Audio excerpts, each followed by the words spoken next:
Hello, folks. Welcome to the Calf Kick Sports Podcast. My name is Tim Wheat, and we have a special guest today. She's an electrician. She played in lingerie football. She's a bare knuckle fighter, and she is a model as well. Today, we are joined by Tai Emery. Tai, thank you so much for your time today. Yeah, g'day, mate. Thanks for having me on the show. Oh, we appreciate your time. Now, in the past, you've been a thermographer, an electrician, lingerie football, bare knuckle fighter, modeling. What career is next for you? I can't imagine, after having that past, what career could possibly be next? I don't know. I don't know what else I could conquer after that. I think I've ticked pretty much all the boxes. Maybe a wife.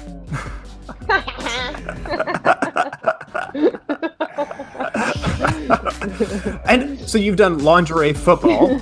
Would it make sense to do lingerie electrician, or would it make more sense to do lingerie bare knuckle fighting? I'm probably lingerie bare knuckle fighting because just the PPE alone, being an electrician, there's no way I'd be allowed on any side.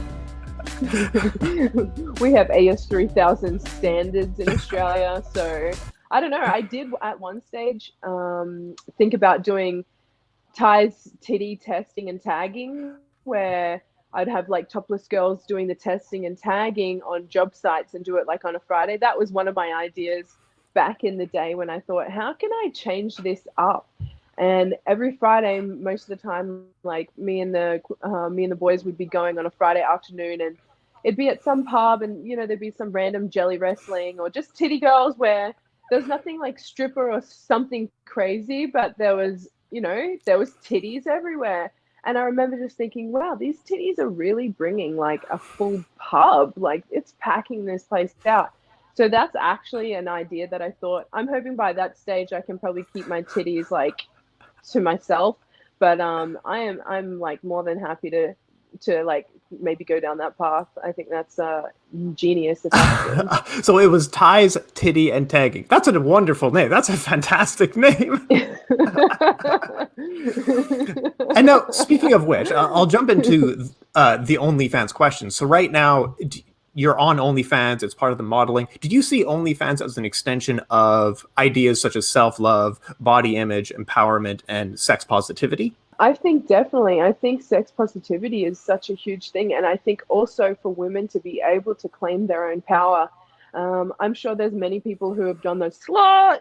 And it's just funny because I'm so focused on my career. I haven't gone out on any date in the last 3 years. So I'm pretty sure we can piece those things together as to what else is missing from my life. So, like being able to be empowered just from how I look. And okay, if there's one thing, like you can be walking down the street and if you see a girl doing a selfie, you can just see she's just feeling herself, and she's like just in such a positive mood. She's feeling beautiful inside and out, because of course we all know if something's not going on right up in here, then the perception of ourselves, even when we look in a clear, like well-working mirror, we're not even seeing like the best reflection back. So I think I'm super huge on body positivity as well as just people being able to claim, the ownerships of their bodies and just seeing the beauty in being a female as well as a male as well. There's just such beauty in being human. And I think maybe OnlyFans is being able to bridge like a gap in, people being able to just reclaim that. Oh, absolutely. And it sounds like you're really working around your own self-love, self-image, and confidence. In the past, was confidence something that you had struggled with? I don't know if I've ever struggled with confidence. I think I'm a super confident person.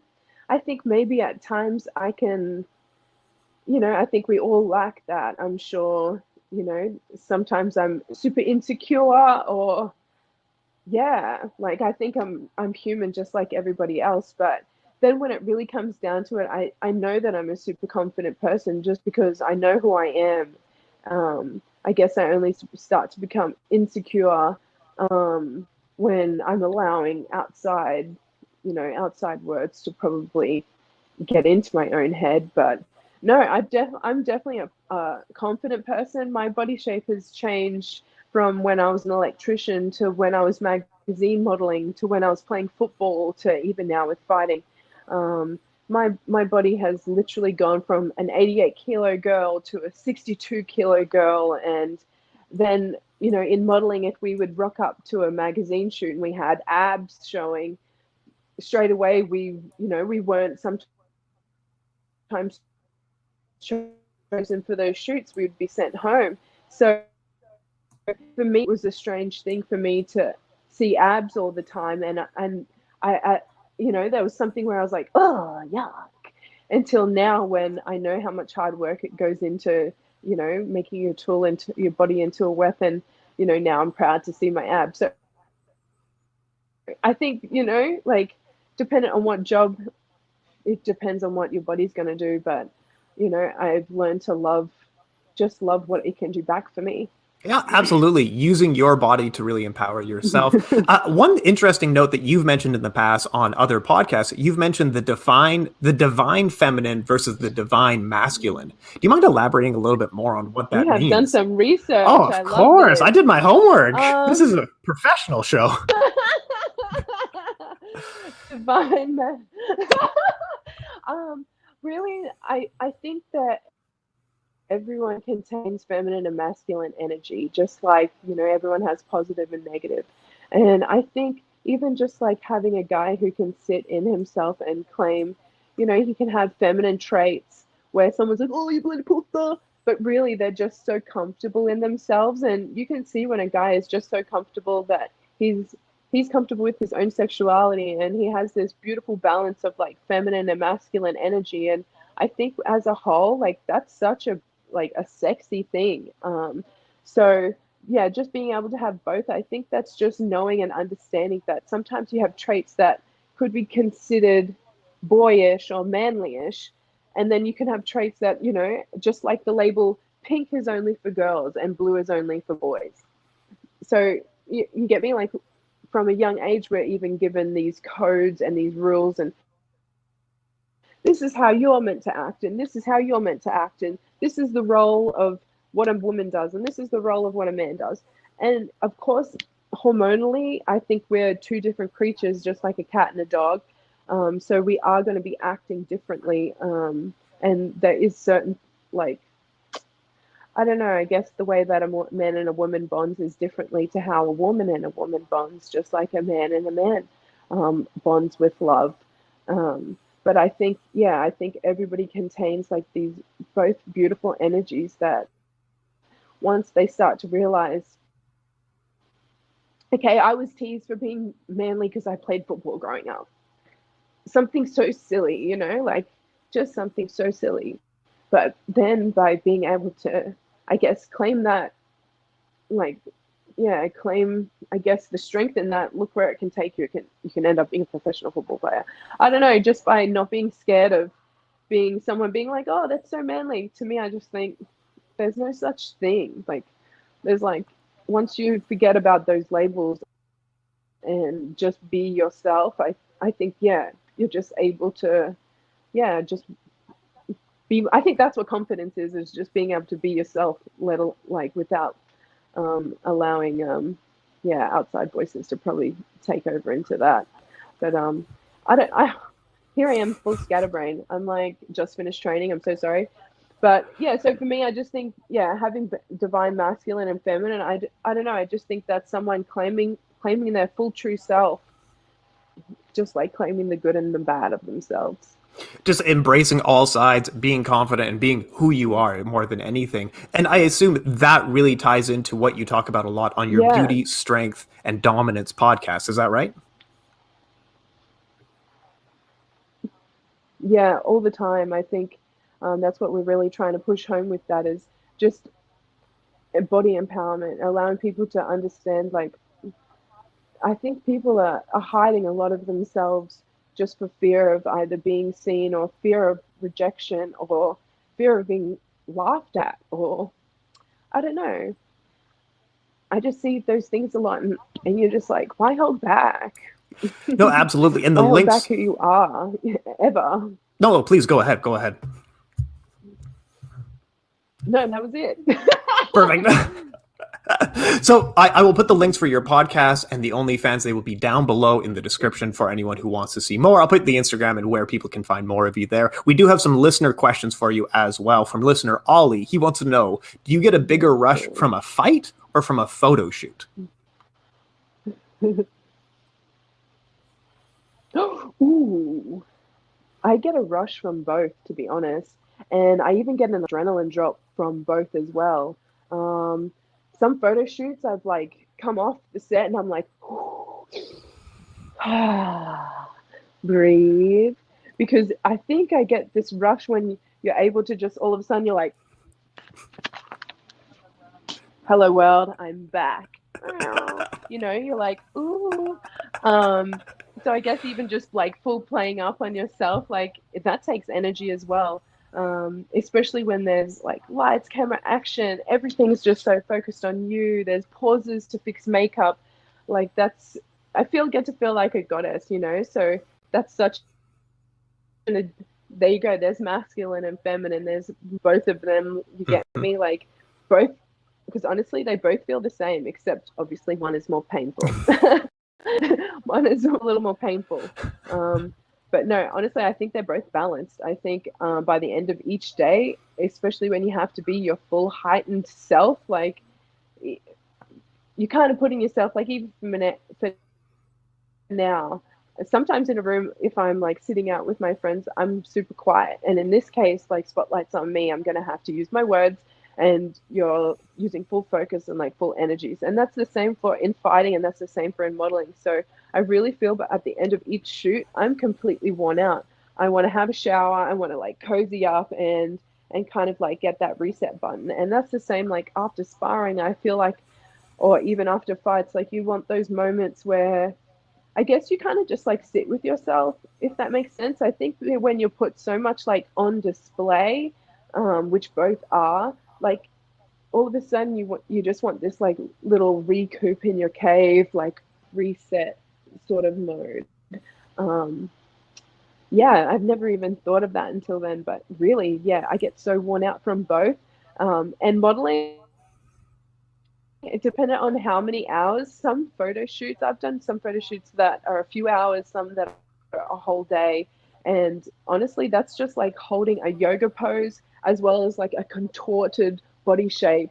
The poses that we pull in photo shoots, the whole time you're thinking, this just feels weird. I look weird. But obviously with camera angles, you know, you're looking like just like a curvy little minx that you know, that women are. So yeah, you're just completely worn out after that too. And just like anyone, when you've got the spotlight on you, you're like, bing, hello, what do I do with my hands? You know, so I don't know. To me, I feel like both are just, yeah, both you can get an adrenaline rush out of. But at the moment, I guess I'm probably more addicted to the fighting one because it's a newer. You know, I've been modeling for well over a decade. I got to like do that through some really cool times before Instagram. So, you know, that was back in the day where they were flying us in planes, and, you know, everything was custom made for us, and on site you were literally treated like your own little seats, you know, just like absolute VIP. So I guess maybe just because I've become so accustomed to doing that, and that I guess that it's become a much more natural thing. And I think maybe that's why right now in this moment, fighting is probably like that bigger adrenaline rush. But now that I really like sit back, I'm like, wow, they're both pretty equal, you know, because I go through the same pattern of wanting to be sort of alone beforehand. And I don't know whether that's just like me searching to be like, okay, these people want me to be me. Okay, who am I again? Okay, that's right, I'm hot.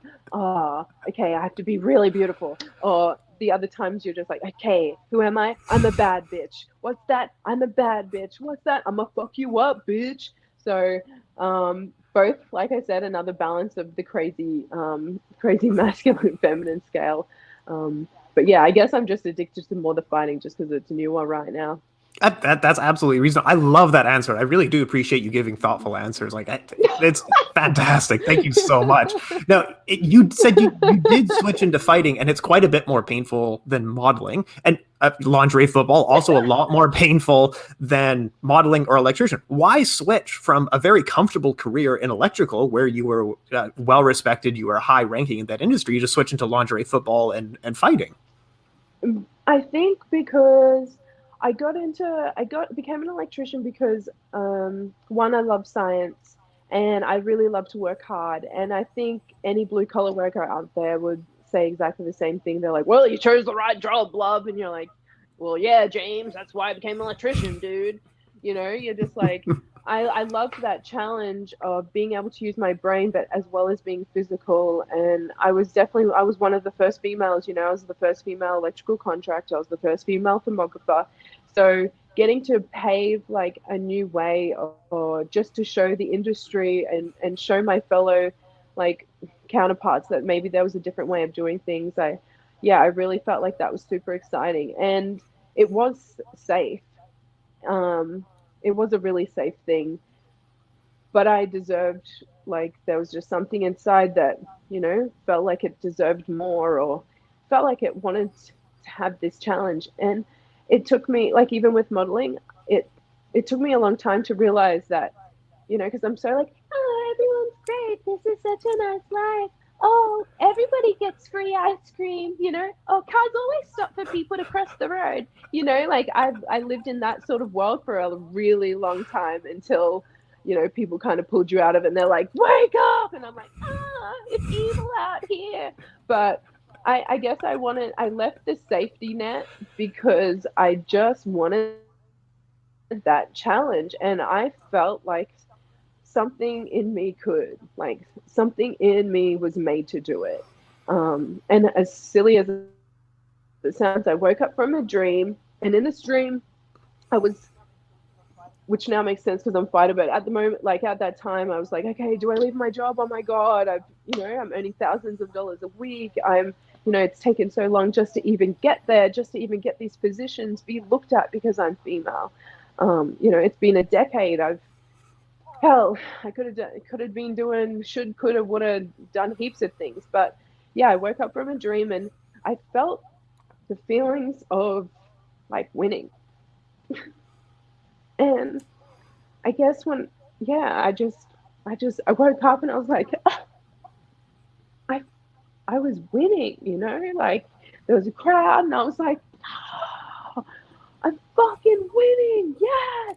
And I just remember waking up and going, well, okay, universe, let's fucking do this shit. Like, let's fucking go. And I quit my job the next day, went back to LFL training, just like went full steam. And I guess the rest is history. I ended up becoming the best defensive tackler in the world.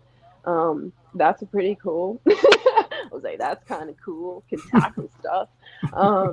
But yeah, I guess, and I know that sounds crazy, but to have that feeling of, at the end game, like it was as if like I woke up and I missed the entire process. And I'm huge on the process. Like I love the small detail of everything and anything. And I think when you love the process of life or the process of a project or the process of training, then you're already winning. But in this dream, I'd missed the process and I just woke up and I was wham bam, as if I'm holding a belt.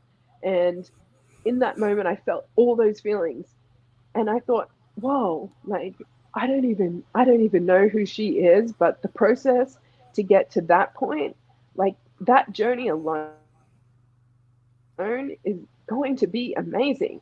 And yeah, I literally just went in and was like, righto, so I'm gonna go play football on TV. So sorry guys, probably gonna need a new you're gonna need a new thermographer. And then yeah, just like went gun ho into it all. And yeah, some days I'm just like, why did I do this to myself? But honestly, it's been the best thing ever. I think it can inspire a lot of people, and I hope it really does. It's amazing. So you've spent so much time listening to the universe and you followed it to one day Misha Tate telling you that you should get into fighting. It's incredible that you've had a dream and followed Yeah. this journey. And look where you are today, right? You're training in Phuket, Thailand in Muay Thai. I know. And this is also why everyone who's ever met me is like, she's crazy, but she's a good soul. You get me? Like, yeah, I know. I listen to things. I listen to that voice in my head. You all know you hear it too. Like we all hear that feel. It's not a voice. It's a fucking feeling. Like we all have those feelings, whether it's helping you to not get hit by a car or whether it's just like a gut feeling where you're like, that person's a bad person and I don't want to be around them. No, I get it, and you followed it, and it's brought you a long way. Right now, you are training for bare knuckle fighting. In the past, you've done training at Extreme Couture. You've been at ATT, and now you're training at Yeah. Powerhouse Phuket. How do you contrast training for MMA, training for Muay Thai, and training for bare knuckle fighting? All three are completely different because MMA, you're always having this struggle of, ground game and striking and wanting that balance. And then also knowing that you want to have like certain blocks of training so that you can kind of have a higher learning curve as to what you either feel is lacking or whether you want to work on your strengths or whether you're in fight camp or not. And Muay Thai, honestly, is completely different to anything I've ever done. That was probably one of the hardest. Like, I think I did that. I stayed striking for 1.5 years and ended up getting to fight Thailand's #2 girl at the end of it.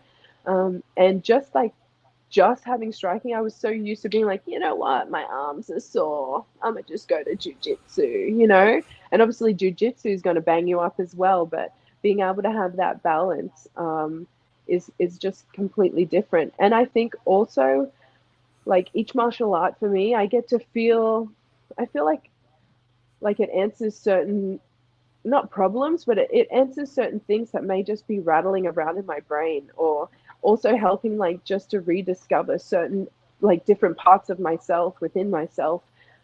You can have major epiphanies while like mid-roll where you're like, hey, oh, I get it, and then you can have moments where you're like striking and there's just so much like toughness. Like Muay Thai fighters honestly are just the most beautiful, majestic creatures I've ever seen in my life. They're so beautifully violent, and I don't have a Muay Thai body. I am a little bit short and thick, so it's like nice to see like and to learn how to use your legs like a ballerina to kill someone. And then the difference with bare knuckle, like right now, I've started. So here's my knuckles at. Where are they going? They're starting to get quite beautifully big. So I've started like training more with just like CrossFit straps. So I guess, all three it's a completely different sport, mate. Like each three is a different sport. And then the best thing about BKFC is right now it's brand new. And just like what the approach that I had with LFL was, it's a brand new sport. It has elements of American football, but to me, it was a 7-man-a-side game. Everyone's eligible to catch, which means that as a defense, you can get ready to blast everyone and anyone. And it was a shorter field. So just like small things, even my approach to LFL training, I was doing boxing training for fast hands because I was a linebacker, as well as wrestling training because I was a smaller girl and I wanted to learn how to use the momentum of somebody's body to just like flip them over, as well as adapting. I've played rugby union since I was a kid as well. And I think with BKFC, I think the most exciting part is it's brand new. It has like this super fun, raw energy. And right now, like nobody's approach can like say, oh yes, like boxing, this is the winning formula. Muay Thai, this is the winning formula. Like there's winning formulas that people have found in each one. And I think the best thing with BKFC is you can take this blueprint and just start to readapt other sports into this sport. Like you can have the single arm clinch. So for me, I'm taking small parts of like jiu-jitsu grips but for wrists, or I'm taking like Muay Thai clinch with the one arm. And then just the fact that you've got no gloves and your raw hands, like I don't know, my favorite biologist is Bruce Lipton, and he really talks about like these receptors on our skin, right? So I started really thinking, and then the skin is our largest organ. It's the largest organ of our body. And people forget, you go, okay, what's the largest organ of the body? People are like, the heart, the stomach, our lungs. And you're like, no, silly, it's our skin. So I really think like our skin is this beautiful shield that like keeps us protected and safe, because that's exactly what it does. Have you seen like we cut it and it regenerates itself? And our skin can get goosebumps. Our skin can feel, like you feel, oh, the heebie-jeebies when someone's a weirdo or creepy that's around you. So I think that's like going to be the fun missing part that is going to be, with BKFC that is so raw that right now I'm trying to really like get in and adapt to, because I guess wearing gloves, it takes something away. Like there's something so raw when all of a sudden I don't have to have gloves and I'm just like pulling someone's like little face into mine, and you're like, oh, I'm sorry, I'm back. Got a little crazy there, like I think just even having that like bare hands, like all of a sudden you're just like motherfucking parking lot, bitch, like I don't know. I think, yeah, having that grip and just like skin to skin contact is such a crazy, crazy thing. Yeah, absolutely. And right now you're strengthening your skin, but I think one thing that you're getting at a lot is Mhm. the the beauty of fighting is that it's so pure. You're just using the tools that you're born with. You're not adding anything else to yourself, and you're just using the tools on your Yeah, body and engaging with another person who doesn't have any more or less exactly. advantages. It's exactly one to one, right? Yeah, exactly. And the fact that it's just boxing. So Mm. at least like in mixed martial arts, you can, different sort of Pokemons or whatever. Like you can have a guy who's black belt in jujitsu, and he's only, but he's been working with this guy lately with his wrestling, and there's all these different elements, and that you can kind of take into a fight when you're watching someone who's predominantly I was a Muay Thai striker, or a kickboxer, and then you've got this other guy who did jujitsu his entire life. And I think that's the exciting part of those games, is that you can start to see like all the tools that they've learned. But yeah, in BKFC, this is just mano y mano. And guess what? You were also born with imano imano. So yeah, I totally agree with you on that. Oh, absolutely. And in bare knuckle fighting, who do you want your next opponent to be? Is there a call out you want to make? Is there someone you have in mind? What's the plan? What's the date? What do you think? Right now they told me December, so I think that bird has flown. So right Yeah. now I'm really just waiting. Right now I'm just really waiting. I'm waiting for P1 visas to come through, which is, it's COVID times, as just all the stuff that I don't want to worry about, which I've literally was like, you know what, you guys have been stressing me out. I'm gonna go and listen to some Wrecking Q music here in Thailand, go watch my mates play and spin some shit to calm my nerves, and get back to just being myself. And you guys can worry about like that part. So tell me when you book my ticket. Tell me when there's a date. I don't give a shit who it is anymore. Like I'm just so past that point. I think, look, saddle up, baby. I got four fights in America, and each one is gonna be showtime. Like each time is going to be showtime, whether win or lose. Like I'm going to make sure that this shit is like fun. Like I always want to have fun. I always want to be making sure that like no matter what, you can be in the ditches and in the trenches, and it's pissing down with rain. You haven't eaten in 3 days, and somehow I'm going to find something to make it like fun and laugh about, because I don't know. I just think that's the way this ride should be. So yeah, I just seen that they put out the top five for the 125-pound division, and it kind of looks like they have some of the 135-pound girls in that list. There's a French girl; she's fully tattooed, blonde girl. She just fought. Her name was on that list, and I follow her on Instagram. So I'm kind of confused as to like, I guess what sort of rankings there is, but right now, like I said, I'm like happy to just go to town, and I'm sure every single one of the other 125-pound division girls is thinking the same thing. I do hope. I obviously this is my first bare knuckle fight, so I don't really want. I'm not someone who's like, yeah, give me Christina Freya. Well, no, because she's like the Bowser level. So I don't want to be walking in and just like going to town with like Bowser. Although I'll still give it a go, I'll give it my best, but I think that in fighting, you can be able to develop a fighter. And the best thing about me is that I'm not labeled as a UFC girl. I'm not labeled as a Bellator girl. Like, my name is Tai Emery, and I'm a bare knuckle fighting championship fighter. And that's my name, and people can wear it the fuck out. Like, I don't care. And I think, yeah, So I'm sure that a lot of girls, we're all starting to really start to represent the names and the codes, and I think that's really exciting for all of us females. Bare Knuckles is really building the women's division, and they're giving a lot of us a go, and that's exciting times for women in sport. And also the fact that they're not. A lot of us have OnlyFans, and they're the girls that maybe people are like, oh, how dare she? She's not a martial artist. You'll never be in the UFC. And you're like, okay, thank you, sir. Just trying to survive and eat some food. Like, cool. But so yeah, getting back to the point, I don't mind who I fight. I'm like, man, I'm just happy to be here.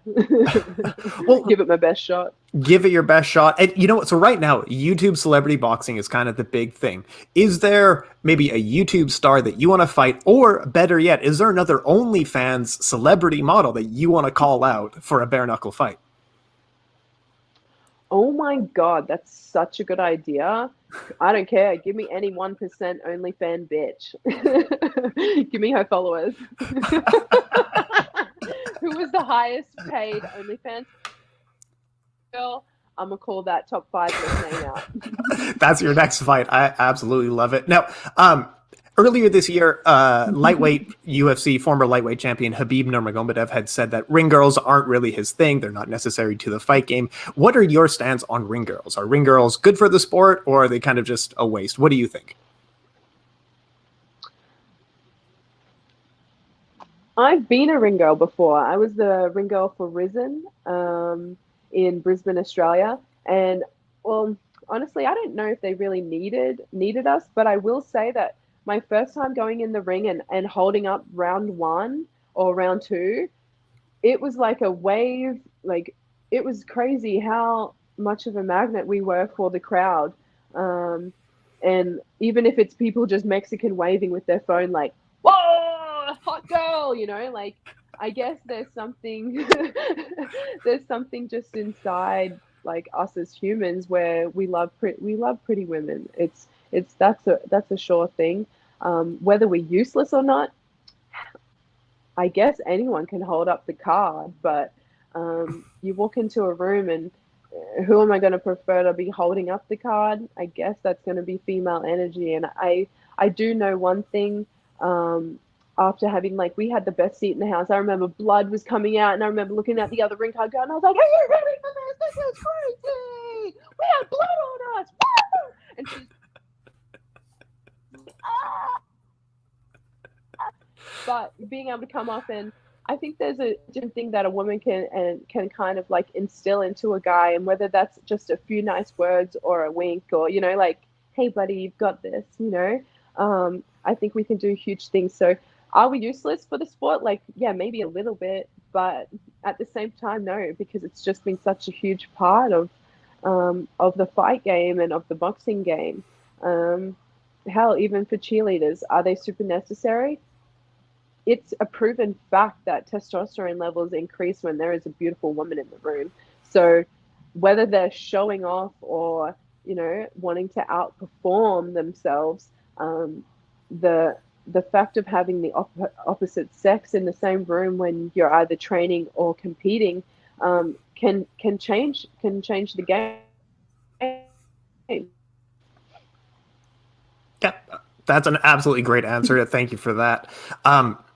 Do you have advice for others who may be entering, whether it's bare knuckle or Muay Thai or MMA, with your experience now training all over the place? What advice would you give to someone who's currently entering the sport?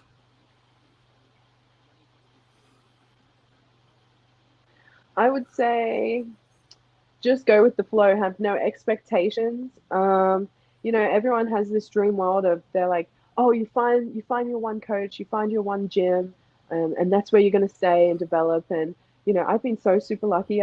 Well, maybe not super lucky because I've been thrown around absolutely everywhere, but I've also been able to get to learn from so many like great masters of the game. And I kind of put my journey. Sometimes I think about, obviously we're living in a modern world, but sometimes I adapt it to as if I'm like this little Maori warrior back in the day who had, rowed a boat and somehow like ended up on some ship and on some other island. Like, I think, yo guys, like back in the day, like we were warriors who would have been still doing this same in every life before this one.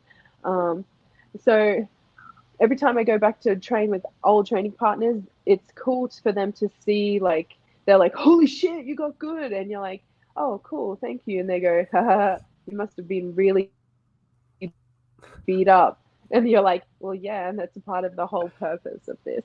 But for old training partners to then like spar with me or roll with me, and for them to be like, wow, I can feel you've been in so many different places, and you can see like what you've taken on board for my own style, or you know what I'm like in love with in that moment. So my advice would be just to go with the flow, and really, to me, I think travel as much as possible, learn from as many people, go to as many seminars. Like, this is only a serious, and you only get in what you put, like get out what you put in. Um, yeah, I've spent really, what, 2013 I started with football, and I I have not like stopped. Like, even when I would have surgery, I would literally be, as soon as I'd be awake from that anesthetic, you best believe I'd be like wiggling my toes or trying to like move my heel up the bed, and they'd be like, what are you doing? And I'm like, strengthening, got to get back. You know, you're like, got to get back to training. So yeah, that's the main thing. I wish even for myself, because I'd be so hard on myself in the past, being like, oh, okay, well, my sponsors have changed, and I have to, you know, I've got free accommodation and free food in this town now, so I've got to make it work, because that's just what you have to do. And I think I wish I could tell other people just to not be so attached to like one spot, and remember that it's like, really, it's like your own journey, and it's always going to change. Obviously, if something feels good and feels right, and all the circumstances allow you to be in one place, then that's awesome. But I would say just like take in everything, and just be so open, um, just be so open to learning from everyone and anything.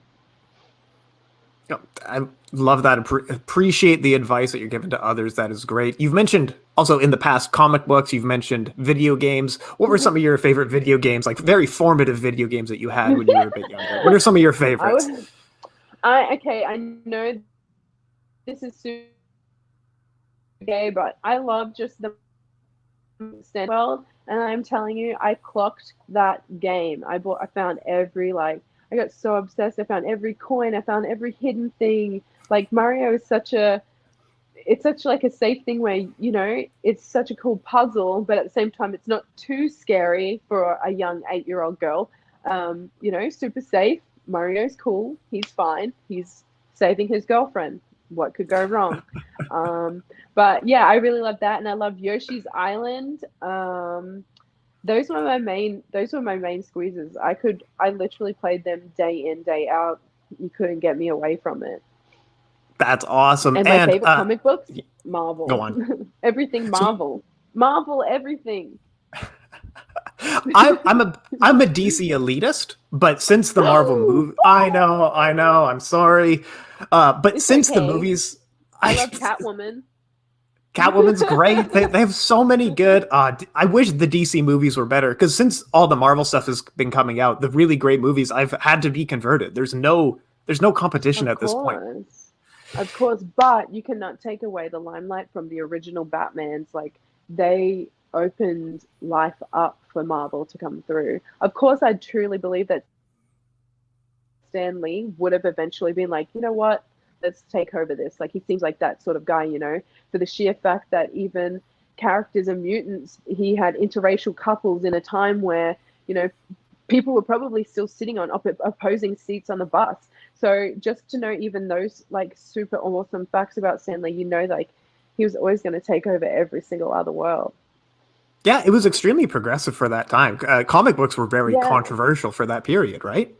super controversial. And I think that's like the best thing. And even for each human, like, there is going to be one mutant. And I think the same thing for each fighter. I see fighters as like an entertainer or a character. And just like every mutant, there's a mutant that's out there that someone could be reading or watching and go, hey, she kind of reminds me of myself, you know? Like, I think everybody can find those fighters and find those mutants where, you know, they just feel like it's so much more about like who they are, and really attach themselves to those sorts of journeys too. I think that was the best thing that Stanley kind of did. He made people feel normal, you know, like we're all fucking weird, guys. Like, we're all weird, but guess what? That's why we're all normal. Like, yeah, being yourself is the best thing ever. And comic book fans and comic book readers, I think you would relate to this in what you're saying of like a lot of outcasts. And that's also a feeling of in prize fighting. Like, prize fighters are kind of odd individuals when you meet them and talk to them. It's like a group of, you know what I mean? It is like another group of outcasts. I might stop me when I'm wrong here, right, Ty? No, because you're right. You're absolutely right. Like, I know that I'm super out there, but it took me a long time to realize that I was like, oh, oopsie, got to tone it down. I'm scaring them. Oops, you know, they're like, sorry, I'm just really kind of out there. Got a lot of energy. I don't know. I fully understand. I understand. I've been around fighters my whole life. I fully understand the feeling. 2 more questions for you. And we ask this question to every guest who comes on. Yeah. A lot of fighters do have signature brands, signature whiskeys, signature hot sauces, signature tequilas. If there was a Tai Emery signature brand, what would your signature product be? Oh my gosh. Well, right now I've got so many like different things coming through. I guess I'd be like Tai So High Emery or something like that, and just put it as like feel good weeds or feel, you know, because then you can literally branch into things that can help, from cannabinoids that can help cancer patients and help even like children with epilepsy and things like that. I think if I was gonna choose one, I'm like, that's probably the closest thing to curing cancer. Curing cancer and marijuana is a pretty great personal brand. And now, Ty, as last question for you. The first person you ever followed on Twitter was Jim Carrey. Tell me your go-to favorite. Yeah. Tell me your favorite go-to Jim Carrey movie. Oh my gosh. Ace Ventura for sure. Ace Ventura, Pet Detective. How can you not love him? And even like growing up, a lot of people are like, whoa, you're kind of funny. And in my head, because my sister, obviously, it's a family thing, you put the tape on in replay. And it's not until I'm older now and I'm like, I've actually adapted a lot of my weirdness from Jim Carrey. So,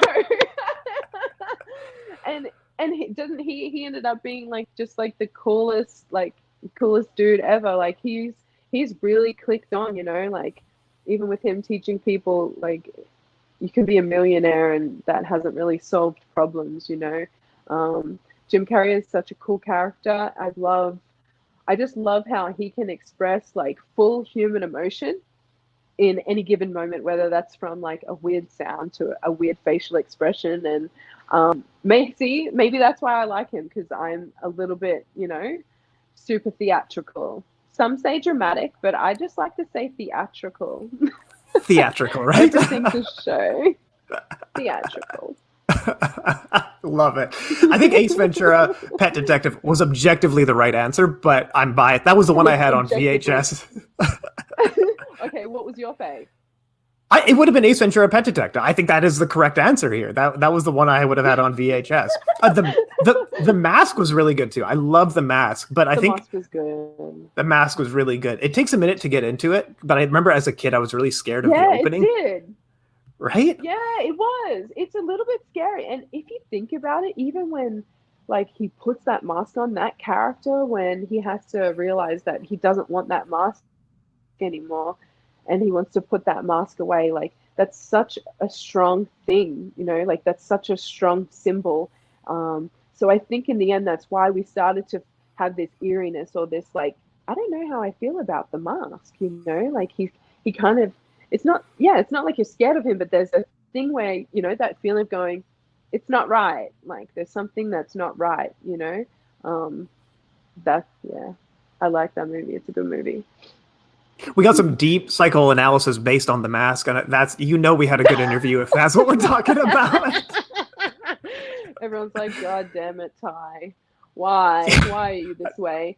I'm like, I go from like just one level of something, and I feel really bad sometimes in interviews because I just think, oh, I know I blab on a lot, and then I know I like squirrel jump from one thing to another thing because I'm just trying to express everything that's inside. But yeah, I hope I can get everything out. I think being able to connect something from being so deep and spiritual, and then being able to just like have a mock joke at yourself. Um, Maybe people need to see that, everyone has something beneath the surface. I absolutely love that. And on that note, hugely appreciate your time, your time, Ty Emery. My name's Tim Wheaton. You can find more of me at Tim Wheaton MMA. We are the Calf Kick Sports Podcast. Ty, I'm going to give you the last word here. Let the folks know what you have going on, where they can find more of you. I will have the links below, but talk us out of here, Ty. Okay, guys, right now I've still got everything on OnlyFans. You can find that in my bio, in my Instagram. Of course, my Instagram is at TAI_Emery. Right now, this weekend, I'm going to Barbara. I'm gonna be supporting the Wrecking Q. We've got Nut Night here in Thailand. Amazing underground DJs that I've just discovered. Super good guys. And that's pretty much what I'll be doing out here in December. We have a boat cruise with the Wrecking Q. So I will put more information up on my Instagram, and I hope everybody can spend the week with me and the guys at the Wrecking Q. Beautiful music, the best music I've ever found, the best vibes, the best chills. And outside of that, it'll just be a lot of training. So come down to Powerhouse. I am literally either at Powerhouse or at Sado or anywhere where the Wrecking Q is. That is pretty much where you can always find me. A good balance of training and good music. So yeah, that's pretty much all I've been doing. That's what I'm going to be doing until I get that little call. And I think that's the most important thing. Every day, it's the small choices that we make as to what's going to end up with the bigger picture. And I think having a good balance of good music and hard training is like the best thing for me. So yeah, everyone get on board. Just follow me follow me and follow the Wrecking Q on Instagram, and that's literally where you'll be able to find me. So you weirdos, come spend a week with me. You weirdos. All my fellow weirdos. Come. Thank you so much for your time, Ty. Cheers.